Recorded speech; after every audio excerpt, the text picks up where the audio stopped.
Hi hello ಎಲ್ಲರೂ ಹೇಗಿದ್ದೀರಾ? ಎಲ್ಲರೂ ಚೆನ್ನಾಗಿದ್ದೀರಾ ಅಂತ ಅಂದ್ಕೊಂಡಿದ್ದೀನಿ. ಇದು ಫ್ರೈಡೇ ಮಾರ್ನಿಂಗಿಂದ ನಾನು ಬ್ಲಾಗ್ನ ಶುರು ಮಾಡಿದ್ದೀನಿ. ಬೆಳಗ್ಗೆ ಎದ್ಬಿಟ್ಟು ಕಸ ಗುಡಿಸಿ ಹಾಗೆ ನೆಲ ಒರೆಸ್ಬಿಟ್ಟು ರಂಗೋಲಿಯನ್ನು ಹಾಕ್ತಾಯಿದ್ದೀನಿ.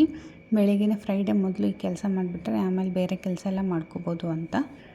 ಇನ್ನೂ ಬ್ರೇಕ್ಫಾಸ್ಟ್ ಕೂಡ ಮಾಡಿಲ್ಲ. ಬ್ರೇಕ್ಫಾಸ್ಟ್ಗೂ ಕೂಡ ರೆಡಿ ಮಾಡಬೇಕು.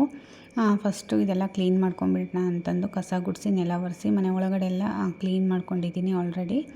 ನಾನು ಡೈಲಿ ಈ ರೀತಿ ಹೊಸಲ ಮೇಲೆಲ್ಲ ರಂಗೋಲಿ ಹಾಕಲ್ಲ. ನನ್ನ ಮಗ ಅಳಿಸ್ಬಿಡ್ತಾನೆ ಹೊಸಲ ಮೇಲೆ ಇದ್ದರೆ. ಸೊ ಹಾಗಾಗಿ ಫ್ರೈಡೇ ಮತ್ತು ಮಂಡೇ 2 ದಿನ ಅಷ್ಟೇ ಹೊಸಲ ಮೇಲೆ ರಂಗೋಲಿ ಹಾಕ್ತೀನಿ. ಹಾಗೆ ಬ್ರೇಕ್ಫಾಸ್ಟ್ ಮಾಡೋಣ ಅಂತ ಬಂದೆ. ರೈಸ್ ಉಳಿದಿತ್ತು, ನೈಟು ತುಂಬಾ ಉಳಿದಿತ್ತು. ನಾನು ಕೂಡ ರೈಸ್ ಜಾಸ್ತಿ ತಿನ್ನಲ್ಲ, ಹಾಗಾಗಿ ಅಕ್ಕಿ ರೊಟ್ಟಿನೇ ಮಾಡಿಬಿಡೋಣ ಅಂತಂದು ಬೇಗ ಆಗುತ್ತೆ ಕೂಡ ಅಂತಂದು ಮಾಡ್ತಾಯಿದ್ದೀನಿ. ನಾನು ಮಾಡ್ಕೊಂಡಿರೋ ಅನ್ನ ಮೆತ್ತಗಿದೆ, ಆಲ್ಮೋಸ್ಟ್ ಒಂಥರ ಮುದ್ದೆ ಥರನೇ ಇದೆ. ಬೇಕು ಅಂತಂದರೆ ಮಿಕ್ಸಿ ಮಾಡ್ಕೋಬೋದು. ಹಾಗೆ ನಾನು ಅದಕ್ಕೆ ಸ್ವಲ್ಪ ಅಕ್ಕಿ ಹಿಟ್ಟನ್ನು ಹಾಕ್ತಾಯಿದ್ದೀನಿ.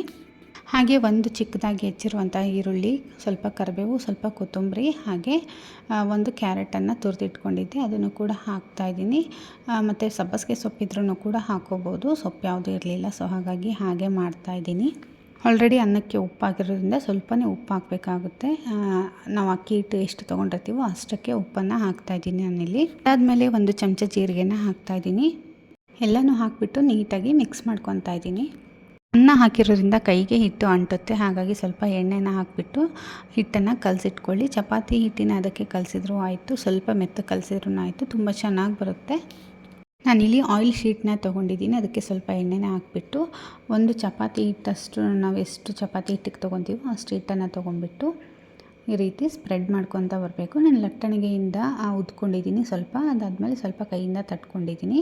ಹಂಚು ಚೆನ್ನಾಗಿ ಕಾಯಬೇಕು. ಹಂಚು ಚೆನ್ನಾಗಿ ಕಾದಿಲ್ಲ ಅಂತಂದರೆ, ಬೇಯಲಿಲ್ಲ ಅಂತಂದರೆ ಎತ್ತುವಾಗ ಹರಿದೋಗ್ಬಿಡುತ್ತೆ. ಒಳಗಡೆ ಎಲ್ಲ ಹಸಿ ಹಸಿ ಹಾಗೆ ಇರುತ್ತಲ್ವ, ಹಾಗಾಗಿ ಚೆನ್ನಾಗಿ ಬೇಯಲಿಲ್ಲ ಅಂತಂದರೆ ನಾವು ಎತ್ತಿ ತಿರುವು ಹಾಕುವಾಗ ಹರಿದೋಗ್ಬಿಡುತ್ತೆ. ಹಾಗಾಗಿ ಚೆನ್ನಾಗಿ ಕಾದಿರಬೇಕು ಹಂಚು, ಮತ್ತು ಚೆನ್ನಾಗಿ ಬೇಯಿಸಬೇಕು ಕೂಡ. 1 2 3 ನಿಮಿಷ ಚೆನ್ನಾಗಿ ಬೇಯಿಸಬೇಕಾಗುತ್ತೆ. ನೋಡ್ತಿರ್ಬೋದು ಕಲರ್, ನೀವು ಈ ರೀತಿ ಕಲರ್ ಬರಬೇಕು. ಹಾಗೆ ಕ್ರಿಸ್ಪಿಯಾಗೂ ಕೂಡ ಇರುತ್ತೆ ತಿನ್ನೋದಕ್ಕೆ. ಎಲ್ಲನೂ ಕೂಡ ಮಾಡಿ ಎತ್ತಿಟ್ಕೊಂಡಿದ್ದೀನಿ. ನೋಡ್ತಾ ಇರ್ಬೋದು ಯಾವ ರೀತಿ ಕಾಣ್ತಾ ಇದೆ ಅಂತ. ತುಂಬಾ ಟೇಸ್ಟಿಯಾಗಿ ಹಾಗೆ ಕ್ರಿಸ್ಪಿಯಾಗಿರುತ್ತೆ. ಮಕ್ಳಿಗಂತೂ ತುಂಬಾ ಇಷ್ಟ ಆಗುತ್ತೆ. ಸ್ವಲ್ಪ ತಣ್ಣಗಾದ್ಮೇಲೆ ಸ್ಮೂತಾಗಿ ಆಗುತ್ತೆ. ಬಿಸಿ ಇದ್ದಾಗೆ ತಿಂದರೆ ನಿಮಗೆ ಕ್ರಿಸ್ಪಿಯಾಗಿ ಆಗುತ್ತೆ. ಅದ್ರ ಜೊತೆಗೆ ನಾನು ಕೊಬ್ಬರಿ ಚಟ್ನಿನ ಸರ್ವ್ ಮಾಡಿದ್ದೀನಿ. ಬೇಕಂದರೆ ಕೆಂಪು ಚಟ್ನಿನೂ ಕೂಡ ಸರ್ವ್ ಮಾಡ್ಬೋದು, ಅಥವಾ ಪಲ್ಯಗಳನ್ನ ಕೂಡ ಯೂಸ್ ಮಾಡ್ಬೋದು. ಬಟ್ ಕೊಬ್ಬರಿ ಚಟ್ನಿ ಸಾಕು ಅಂತಂದು ನಾನು ಅದನ್ನಷ್ಟೇ ಮಾಡಿದೆ.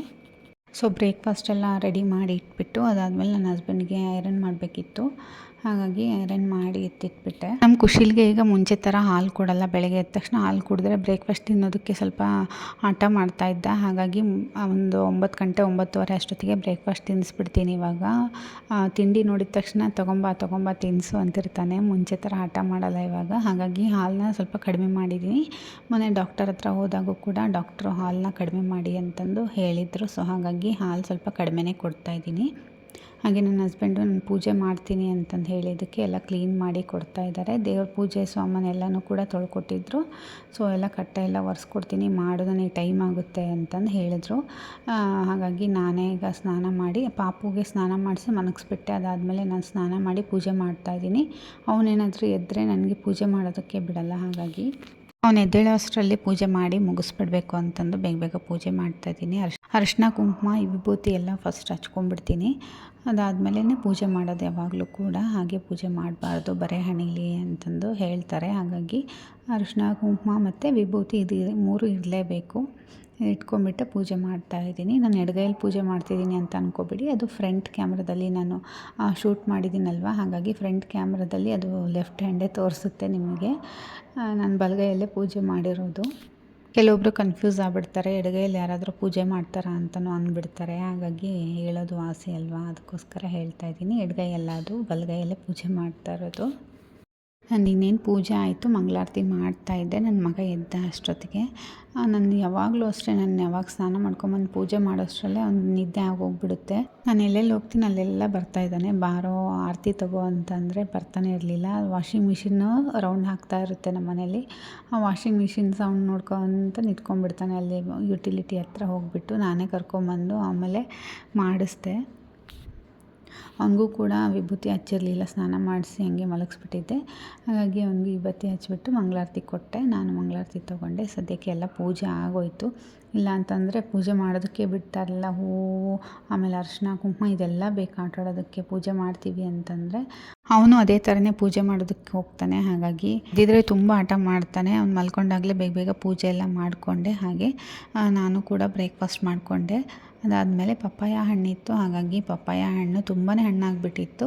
ಸೊ ಪಪ್ಪಾಯ ತಿನ್ನೋಣ ಅಂತಂದು ಹೆಚ್ಕೊತಾ ಇದ್ದೆ. ಹಾಗೆ ಇವತ್ತಿನ ವಿಡಿಯೋ ನಿಮಗೆಲ್ಲ ಇಷ್ಟ ಆಗಿದೆ ಅಂತ ಅಂದ್ಕೊತೀನಿ.